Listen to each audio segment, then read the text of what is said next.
αυτό προφέρεται ear, σωστά, και αυτό προφέρεται beer. Όχι, είναι ear με b, bear, bear. Οπότε αυτό είναι bird. Όχι, είναι beard, είναι ear, είναι bear με d, beard, beard. Πάμε ένα βήμα πίσω. Αυτό είναι bear.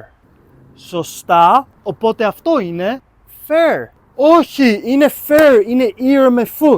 Fear, fear. Οπότε συγκεντρώσου τώρα, αυτό είναι pear. Όχι, είναι pear, είναι pear, είναι ear με p. Pear. Per. Per. Per. Οπότε αυτό είναι hair. Hair. Σίγουρα είναι hair. Όχι, είναι here, here. Δεν είπαμε ear με h. Here, here. Και αυτό με d. Heard. Όχι, είναι heard. Heard. Heard. Και αλλάζουμε το d, βάζουμε ταφ και γίνεται hurt. Ούτε! Γίνεται heart. Είναι heart. Beer. Ούτε από κατσικοχώρη να σουνα.